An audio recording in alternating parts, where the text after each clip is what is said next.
Oi, gente, tudo bem? Então, no vídeo de hoje eu quero explicar para vocês um pouco sobre as características naturais do continente americano.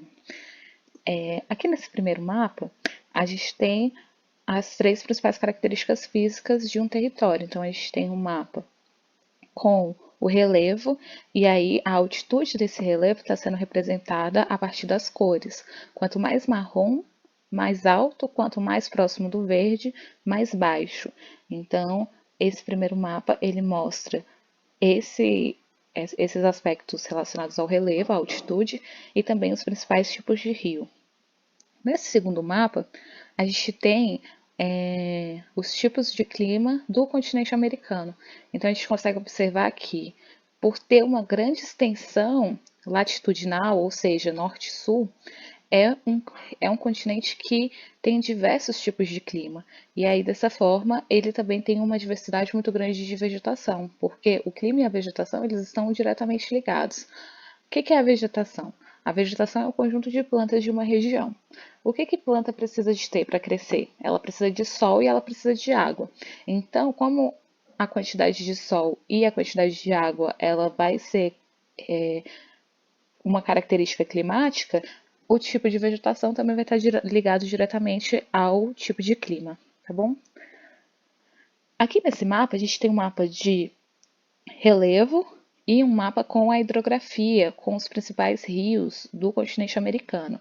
Aqui à direita a gente tem a América do Sul e à esquerda a gente tem a América do Norte e a América Central. A gente consegue observar que em todo o continente americano, seja na região sul, seja na região norte, seja na região central, a gente tem a presença de relevos com maiores altitudes na região oeste. Então, em toda a região oeste do continente, a gente vai ter a presença de cordilheiras de montanhas, de conjuntos de montanhas. E o que é a montanha? É essa forma de relevo que está sendo apresentada para vocês aí agora. Então, é esse tipo de relevo com altitudes muito elevadas e com formas muito íngremes. E como que acontece a formação de montanhas? Por que tem tantas cadeias de montanhas na região oeste do continente?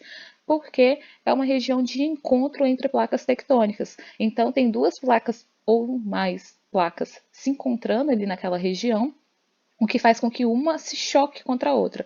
Quando acontece esse choque entre as placas tectônicas, o relevo, essa parte que está em cima das placas tectônicas, ela começa a se dobrar. E aí a gente tem a formação dos dobramentos modernos, das montanhas, tá? Então, as montanhas são um tipo de relevo que estão diretamente relacionadas ao movimento das placas tectônicas. Aqui na região oeste, a gente também tem uma presença muito grande de todos os outros fenômenos naturais ligados ao choque das placas tectônicas. Então, é uma região que apresenta muito, muitos terremotos, acontece terremoto com frequência nessa região. É uma região que tem vários vulcões, alguns ainda ativos. Então, são fenômenos relacionados às placas tectônicas e a lugares que estão no limite, nas bordas das placas tectônicas, tá certo? Olhando aqui a leste do continente, a gente já tem outras formas de relevo, que vão ser as planícies e os planaltos. As planícies, elas são formas de relevo que têm uma altitude mais baixa, então vão estar mais próximas ao nível do mar e são regiões mais retas, menos acidentadas. Então, isso faz com que todas as outras formas de relevo, ao se erodirem, o que é a erosão? A erosão é quando chove, quando venta, quando faz sol, quando os animais pisam, quando tem um deslizamento, quando o relevo ele começa a perder parte do material que ele tem, isso é erosão. E esse material ele sempre vai procurar, ele sempre vai em direção às regiões mais baixas. E aí eles vão sendo depositados nessas regiões de planície, que é esse relevo mais baixo, esse relevo mais plano. E além das planícies, a gente tem a presença de planaltos. O que são os planaltos? Os planaltos são essa forma de relevo que, em algum momento, quando os continentes se locomoveram, ele estava em uma região de choque, de encontro entre placas tectônicas, então, consequentemente, foi uma região que já teve um relevo de montanha, mas que depois, como os continentes foram se movendo, ele acabou ficando em uma região onde não está mais no limite das placas tectônicas. Sendo assim, ele não sofre mais com o choque das placas tectônicas, então não tem a constante formação de montanhas. E aí, por conta disso, esse tipo de relevo vai se erodindo. E aí ele vai perdendo aquela forma tão elevada e tão íngreme, e vai adotando essas formas que a gente consegue observar aqui, que são morros, que é um tipo de relevo que ele tem uma altitude maior do que a de planície, então eles têm altitudes medianas, mas a altitude não vai ser tão elevada quanto a de uma montanha. E a mesma coisa com a forma. Ele não vai ter a forma mais plana, mais reta como a das planícies, mas ele também não vai ser tão íngreme quanto as montanhas.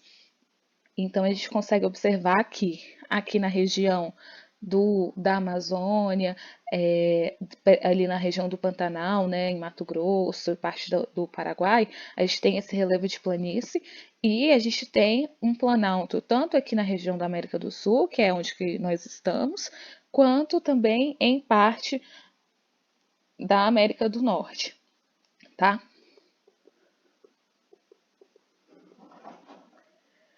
E aí a gente tem as características climáticas e da vegetação. Como eu falei, o clima e a vegetação são duas características que estão muito conectadas. O clima e o relevo e a vegetação também estão conectados, mas eles vão ter uma conexão maior quando o clima é de maior altitude. Eu vou explicar isso mais para frente. Mas o clima e a vegetação, eles são duas características que estão completamente conectadas. Porque, como eu disse, vegetação é o conjunto de plantas de uma região. E planta precisa de sol e de água para crescer. Então, quanto mais úmida, quanto mais quente for uma região, mais densa vai ser a vegetação daquele lugar, ou seja, vão ter muitas plantas muito próximas umas das outras. E também vão ser plantas de alto porte, plantas muito altas, então árvores com 4, 5 metros de altura, 6 metros de altura, porque são plantas que conseguem se desenvolver muito porque estão numa região com abundância de água e abundância de radiação solar. Olhando aqui na região central da América, a gente consegue ver que é a região mais próxima da linha do Equador. Sendo a região mais próxima da linha do Equador, é uma região onde o clima ele é quente ao longo do ano inteiro. Então não vai ter grande variação na temperatura. A temperatura vai ser elevada, vai receber muita radiação solar o ano inteiro. E vai ser uma região que vai ser muito chuvosa ao longo de todo o ano. Consequentemente, nessa região a gente tem a presença de uma floresta equatorial, que é esse tipo de vegetação aqui é uma vegetação com plantas muito próximas umas das outras, como a gente consegue observar. São árvores de grande porte, então são árvores muito altas. É uma região úmida que a própria floresta ela acaba mantendo a umidade dessa vegetação também na terra, então vai ser uma região que, quando você entra na vegetação, é uma vegetação úmida, que você sente a umidade mesmo dentro, presente, tanto por questões climáticas como por questões da vegetação que segura um pouco dessa umidade, por ser uma mata fechada, por ser uma mata muito úmida. Voltando aqui, a gente também tem, além da floresta equatorial e da floresta tropical, que vai estar presente ali na região mais costeira do Brasil, que é a Mata Atlântica, a gente também tem um tipo de vegetação que é a vegetação de savana, típica do clima tropical. Esse clima tropical, ele normalmente tem duas estações. É uma estação muito chuvosa, então com abundância de chuvas, e uma estação seca. Essa estação seca, durante essa estação seca, as plantas então não vão ter tanta água quanto tem na estação chuvosa, mas não é o caso de outras vegetações que não chove nunca. São 6 meses chovendo bastante e 6 meses de seca. Sendo assim, a vegetação dessa região, ela se adaptou a essa quantidade de água, a esse regime de águas que tem ao longo do ano. Então, é uma vegetação com caules grossos, com casca grossa, porque é uma vegetação que sofre por muitas vezes queimadas ao longo da estação seca. É uma vegetação com raízes muito profundas, porque como chove muito, os lençóis freáticos dessa região, eles têm bastante água. Então, ela tem a raiz bastante profunda para conseguir acessar a água na época de chuva.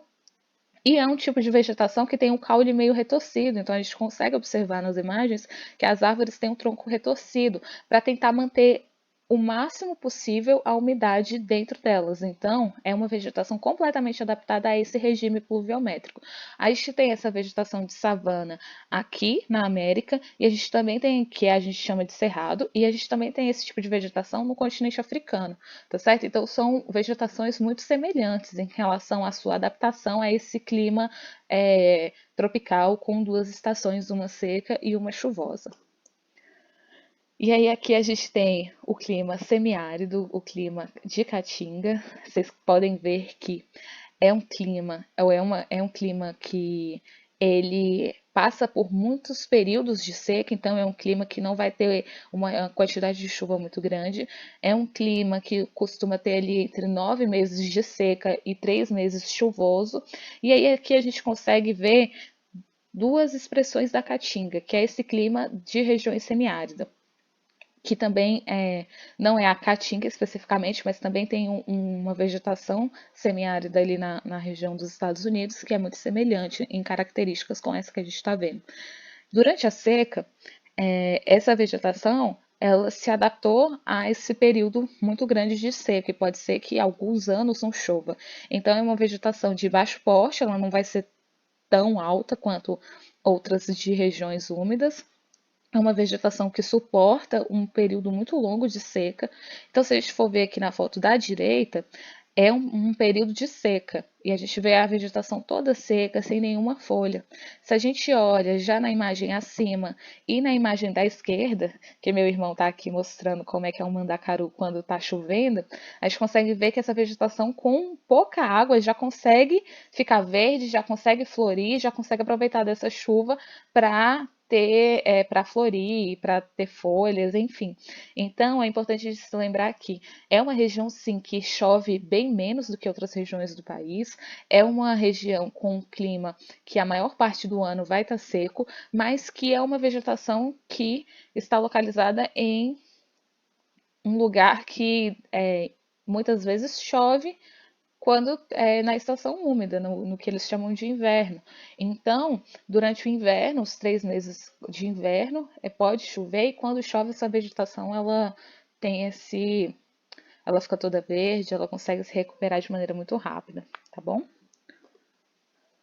Aqui a gente tem a vegetação temperada, de floresta temperada, que está localizada no clima temperado. O clima temperado é o clima das regiões das zonas temperadas, e é um clima que varia muito em cada estação do ano. Então, durante o verão, as temperaturas vão ser muito elevadas, durante o inverno, as temperaturas vão ser muito baixas, e durante a primavera e o outono, a gente tem a transição entre essas duas estações que chegam aos extremos da temperatura.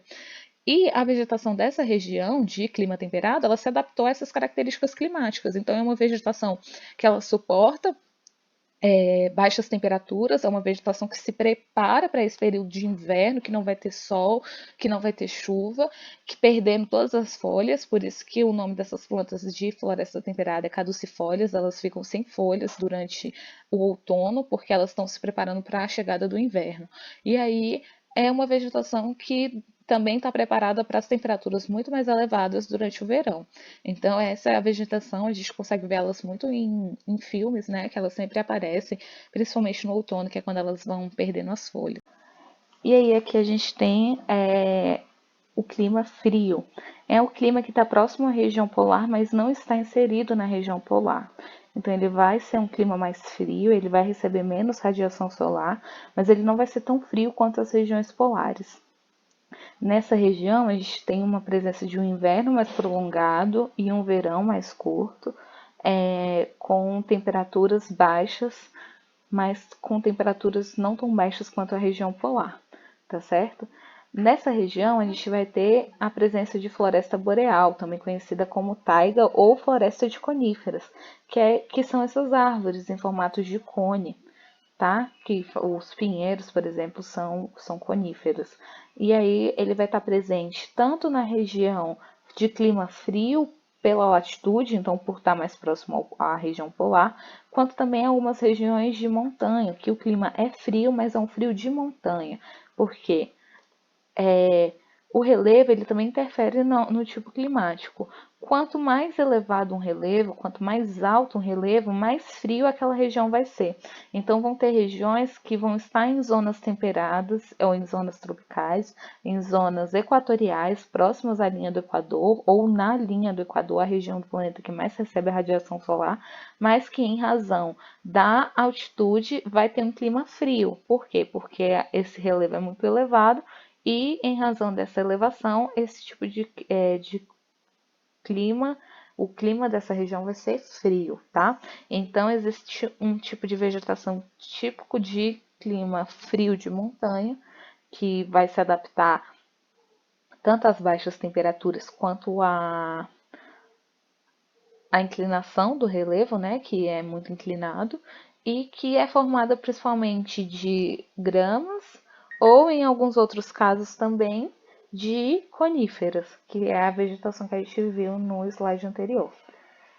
E aqui a gente tem o clima de tundra, o clima de tundra não, desculpa, o clima polar, onde a gente tem a maior parte do ano uma região que está com neve, então é uma região com temperaturas muito baixas, -20, -15 graus, e uma região que vai ter um verão curto, com temperaturas um pouco mais elevadas, que vão fazer com que esse gelo ele derreta.